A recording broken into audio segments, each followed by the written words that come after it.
Ahora vamos a pasar a hablar de la familia Strongyllidae y vamos a dividir a los estróngilos en grandes estróngilos que van a medir hasta 5 centímetros y pequeños estróngilos que van a medir de 2 a 2,5 centímetros. Entonces, en cuanto a los grandes estróngilos, tenemos a Strongylus vulgaris, Strongylus edentatus, Strongylus equinus y Strongylus acini. En cuanto a los pequeños estróngilos, tenemos Trichonema sp, Triodontophorus sp, a Craterus tomum sp, a Caballonema sp, a Sinostronchilus, a Silicociclus, a Silicuoluntophorus y a Silicobrachytus, de tal manera que todos estos parásitos van a afectar a los equinos y vamos a hablar de una estrongilosis, hablando de la enfermedad, y va a estar asociado a una arteritis verminosa. ¿Por qué? Bueno, pues esto es a causa de la migración de la larva 3, ya que va a romper la pared vesicular provocando trombos y que por ende estos lleguen a causar un infarto en el tejido, sobre todo en tejido de miembros locomotores, además de que también puede llegar a causar cólicos a causa de una parálisis en el tejido colónico y a una tetanización del tejido muscular por la falta de sangre. Esto es a causa del tipo de migración, sobre todo en el caso de Strongylos vulgaris, que veremos más adelante en el ciclo. La localización se va a dividir en dos, en una primaria y una secundaria. La primaria se localiza en intestino grueso, donde tenemos fases adultas, y la secundaria se caracteriza por tener una migración por arterias en el caso de Strongylus vulgaris. Algunos aspectos ecológicos que tenemos en este parásito es que es una infección generalmente crónica con una morbilidad sumamente elevada, es decir, mucha cantidad de individuos va a estar infectado, va a causar anemia, puede llegar a causar cólicos y problemas locomotores debido a tipo de migración y al tipo de alimentación de estos parásitos, y puede ser mortal en el caso de los equinos debido a los cólicos sobre todo. Puede llegar a ocurrir una reinfección constante debido a una ingestión de las larvas 3 activas de los equinos y se transmite, como ya dijimos, por la ingestión de las larvas 3 activas. El parásito va a encontrarse a un fenómeno sumamente curioso que es la hipobiosis. La hipobiosis va a encontrarse únicamente en los pequeños estróngilos y es cuando el parásito detiene su desarrollo por varios meses en el intestino de grueso, causando una inflamación sumamente grave, lo que puede llegar a causar la muerte de los equinos al generar, como ya dijimos, los cólicos. Son parásitos hematófagos o histófagos que pueden llegar a comer sangre o mucosa intestinal. Son parásitos muy prolíficos, sumamente abundantes y se asocian a sinergias parasitarias. En el caso de los equinos podemos encontrar algunos parásitos como Anaphylella perfoliata, como alguna que otra babesia. Por lo tanto es importante tener en cuenta esto. El medio ambiente se asocia a los tropismos de los parásitos que tienen larva 3 activa como fase infectante. Por lo tanto, encontramos un hidrotropismo, un termotropismo, un geotropismo. También encontramos un fototropismo, de tal manera que el medio ambiente es un factor clave en el desarrollo y transmisión de los parásitos.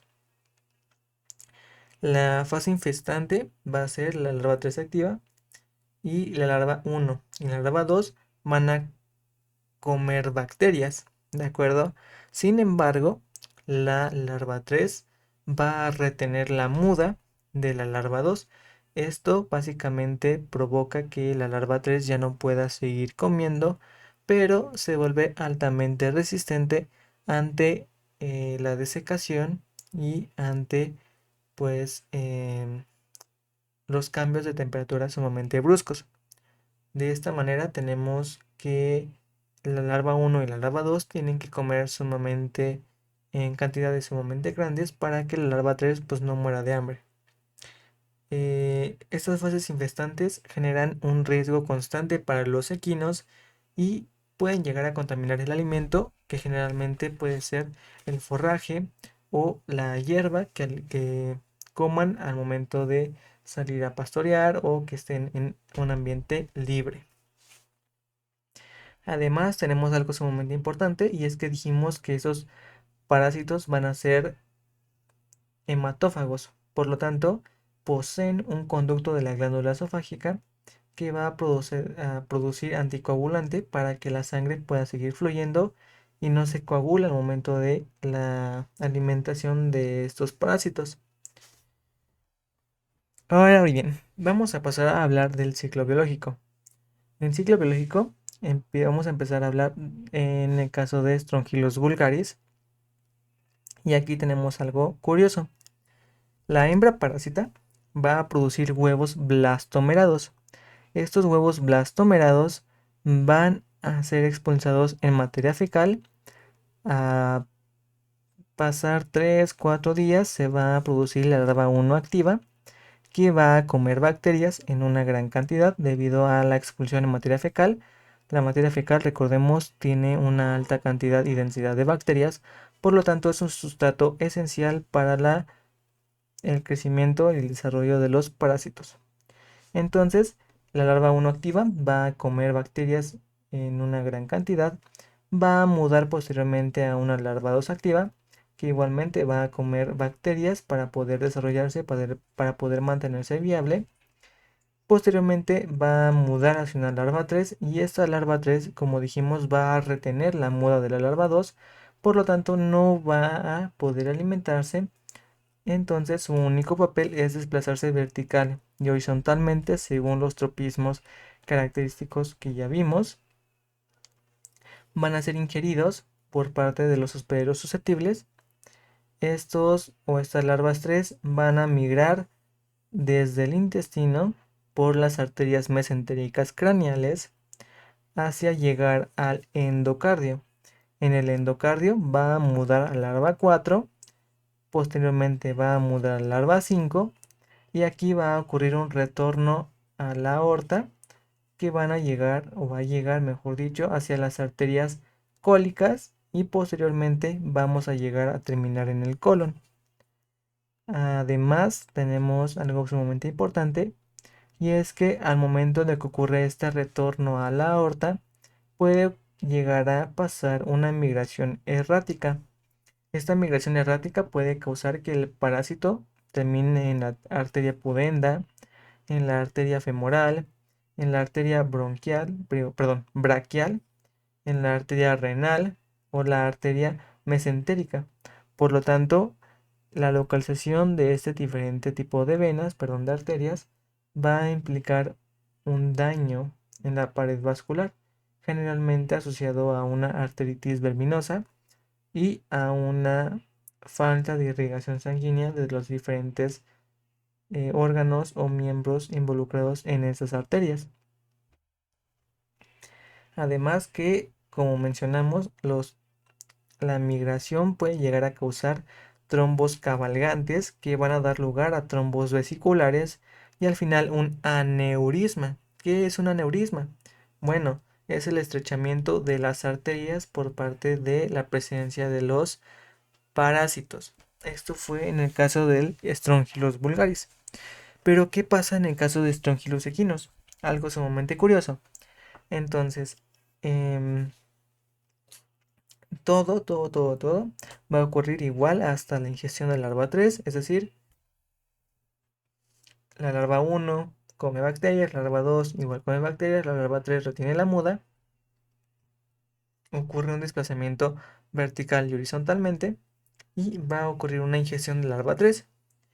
Esta va a migrar hacia la cavidad peritoneal y va a ocurrir una migración histotrófica en el hígado.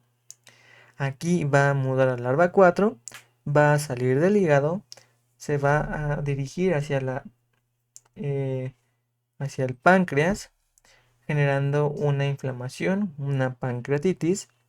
Posteriormente va a mudar aquí a larva 5, va a acceder a la pared del colon y aquí se va a enquistar en la serosa cólica y el adulto se va a formar aproximadamente a los 10 meses, ¿de acuerdo? En el caso de los pequeños estróngilos que tenemos, bueno, una ingestión por parte de las larvas 3, igualmente, estas van a perder su muda en el intestino delgado. Aquí van a formar o van a mudar a la larva 4, posteriormente a la larva 5 y en el intestino delgado, pero en el intestino grueso, se van a enquistar y van a formar adultos que van a alimentarse de la mucosa intestinal, ¿de acuerdo? Entonces las larvas van a estar susceptibles a bajas temperaturas, por lo cual van a generar un fenómeno de hipobiosis que generalmente es muy dañino para los hospederos debido a una inflamación tan severa, ¿de acuerdo? De estos ciclos, el que nos interesa es Strongylos vulgaris debido a esa migración por parte de vasos sanguíneos. Posteriormente, tenemos como forma de diagnóstico a una flotación, a un McMaster, y como prevención y control a una desparasitación cíclica cada 90 días o cada 45 días en el caso de climas tropicales. Está asociado a un correcto manejo sanitario en el caso de retirar las excretas para evitar una contaminación del suelo por parte de estos parásitos. Además de que se deben hacer una rotación de principios antiparasitarios para evitar una resistencia por parte de los nemátodos y se debe hacer coproparasitoscópicos cada 3 semanas para verificar la eficiencia de los antiparasitarios y para ir haciendo un control poblacional de nuestros animales.